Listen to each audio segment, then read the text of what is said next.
Okay, 80s kids, turn off your Ataris and bust out your Fisher-Price turntable, because today we're listening to this officially licensed Asteroids record. Breaking rocks into smaller rocks has never been more exciting.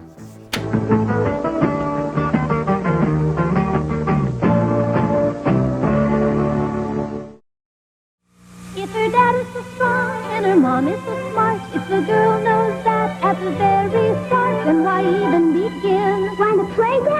'Cause kids always win when they play a game from Atari. In 1982, the Atari VCS, or 2600 as it came to be known, was still riding high on their wave of popularity. And with video games in general a hot fad at the time, children's record distributor, Kid Stuff, released a line of vinyl to coincide with the most well-known titles of the time. There was Missile Command, Yar's Revenge, and the album we're looking at today, Asteroids. The first thing you'll notice is that the album art is a square replica of the original Atari box art.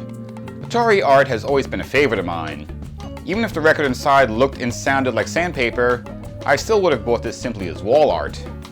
Luckily, that's not the case. The record inside, while maybe a little scratchy, plays just fine. I think that's a good thing. The back cover is interesting. There's no real track listing, but it gives you the gist of the story. While on a routine mission, the cosmic space patrol ship Intrepid is trapped in a time warp and is rocketed 600 years into the past. It's up to Captain Jim Stanton and his computer sidekick, Chip Brain, to find their way back to safety. Blast off for adventure with Atari's Asteroids. Kid Stuff is no stranger to cobbling together narratives that can be quickly recorded onto wax just to cash in on the latest toys and characters. And I suppose a plotless game like Asteroids leaves a lot of room for interpretation. But I haven't even gotten to the interesting part. Notice the background? That's clearly not Asteroids. It's more like Missile Command. I checked the other covers on Discogs and yup, they all share the same Missile Command background. I'm assuming either A, they got lazy, or B, the Asteroids and Yar's Revenge screenshots weren't colorful enough. Probably a little bit of both. This album itself is a weird combination of experimental electronic synth and bedtime story, but don't take my word for it. Let's go slap this on the turntable and give it a listen.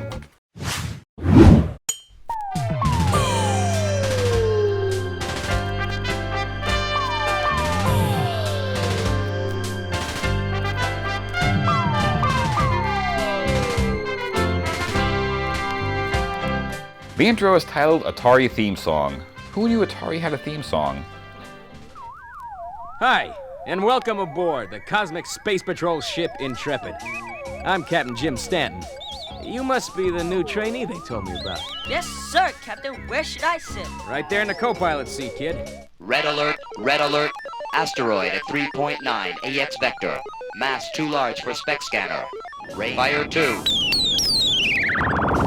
That was a dead hit, but instead of vaporizing, it's breaking up into smaller pieces. Look at that! There must be thousands of them! Hyperspace is risky, but it doesn't look like we have much of a choice. Switching to hyperspace in 10 seconds. Astronomical calculations indicate we emerged from the time warp 607 years in the past. The year is 1983. So apparently, every time you hit the hyperspace button in Asteroids, you're actually playing Time Pilot. And now let's close out side one with a song. The computer alarm began to shout. It's tripping closer, look out, look out, look out. Asteroids,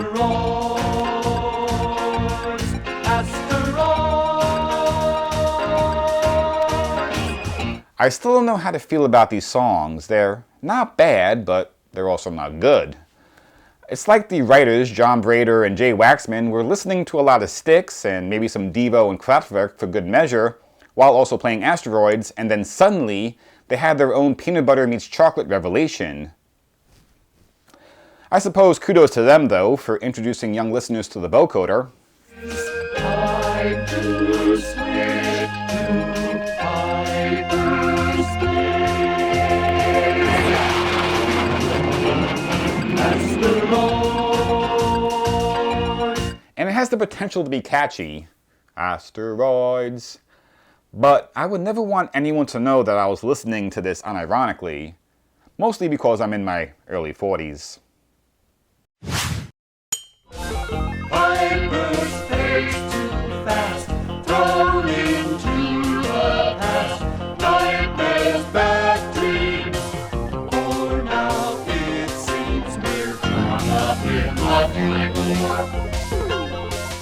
See, I can't decide if this is a bad Buggles song or a surprisingly decent children's record song.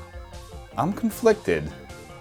Here is my status report on the planet Earth in 1983. There are currently several dozen wars and conflicts underway. Most are territorial, although some are based on religious differences. Mankind is a stubborn species, and change comes slowly to this world. Getting a little too heavy-handed there, Record. This is for children. Keep it light. So that's Earth in the 1980s. What a place. I think I'm glad I was born a little later in time. You know, it might be fun to go down and take a first-hand look at the planet, but I'm afraid it might cause a panic. Good thinking, Captain. Now we won't have to hire additional voice actors. Look! There it is up ahead! Look at the size of that thing! It's enormous! That's what she said. Fire! Hyperspace! Now! Check the shipboard clock. Our second hyperspace escape thrust us ahead in time, but not quite far enough. We're still slightly in the past. You can say that again. If you insist, Captain. Our second hyperspace escape thrust us ahead in... So that was Asteroids. Gripping. If you're curious and you want to hear more, head over to my old channel where I have the complete album uploaded, unencumbered by my wisecracks or time constraints. In the meantime, thank you for watching, and see you next time.